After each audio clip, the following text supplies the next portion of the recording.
fox knew her last cub would be waiting for her at the first tree. She was almost there.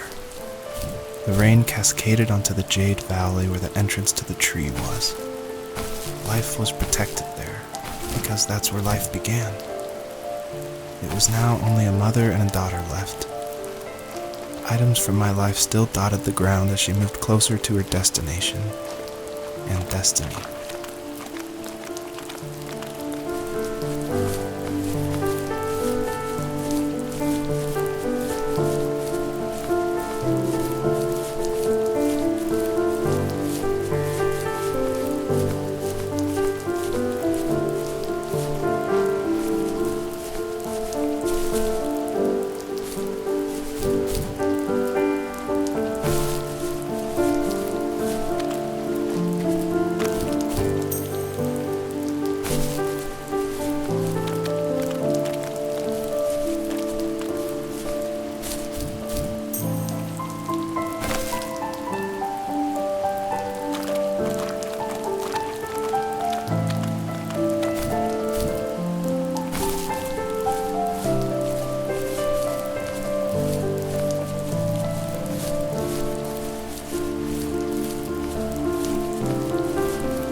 At the end of high school, I felt something I hadn't felt in a long time.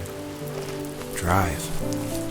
I looked into the best architecture schools on the West Coast and got a dose of reality when looking at other students' portfolios and the high cost of tuition. I still wanted to be something, to be the next Alvaro Siza, and to make those thousands of sketches worth something in my grand history. But now even an internship sounds impossible. Siza helped me understand how essential emotion is in architecture, and he also said light is the real composer of space. I like to think these glints of light, like not finding a job or even a strange dream about a fox, are something I should be thankful for, even if the illuminated space is something I'm less than comfortable with.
Was that the last time you talked to him?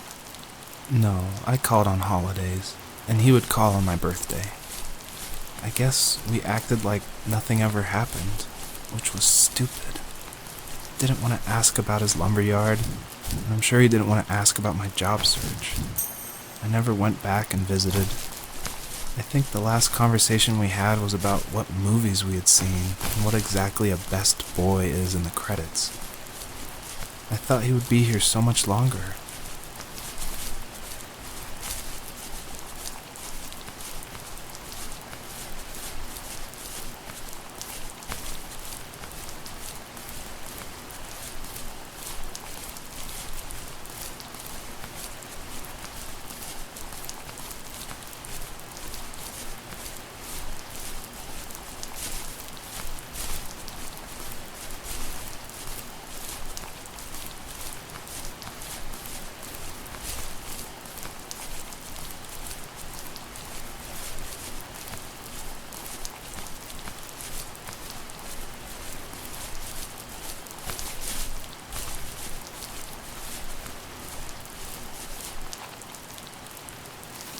My dad was super supportive with my college plans. To a point. Things were okay until this terrible accident happened. I guess a forklift flipped over due to a bad axle, and it crushed one of the workers there. My dad didn't eat for days, even though he wasn't directly involved. It devastated him. Not only did it hurt the business, but it just freaked him out. He would talk in his sleep, muttering things about firing people and saying sorry. One fateful day he approached me, said that since my school search wasn't going well, I should finally be a man and take over the family business. He said one day he was going to die, and that all of his work, sacrifice, and even that man's life would be wasted in vain. I just lost it. Teenage me just exploded at the thought. I screwed up. I said things I shouldn't have. He was having a crisis, and I pretty much spit in his face.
In the distance, the first tree illuminated the wasteland.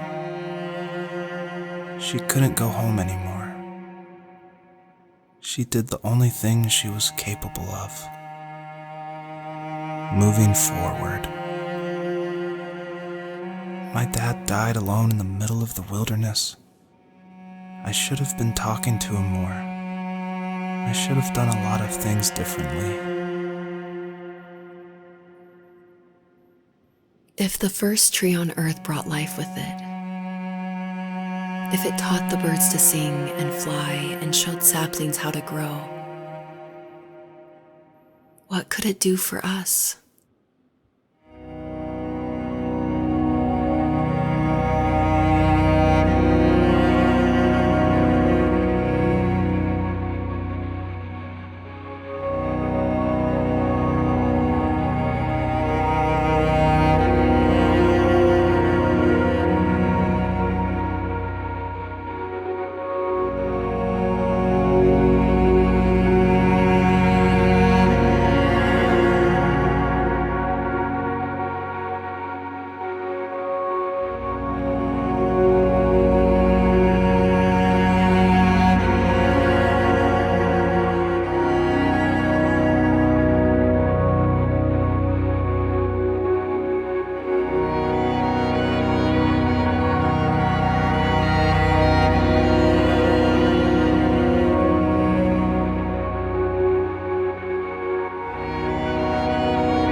There was a letter I received yesterday from a name I didn't recognize, with a quote I can't stop thinking about.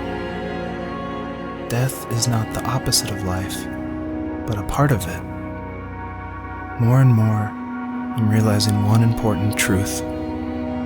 Each of us have our own journey to the first tree, but sometimes I'm not sure I'm ready to take that first step. You already have my love.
I guess her journey was over. But I have no idea. It was only a dream. A distraction from tomorrow.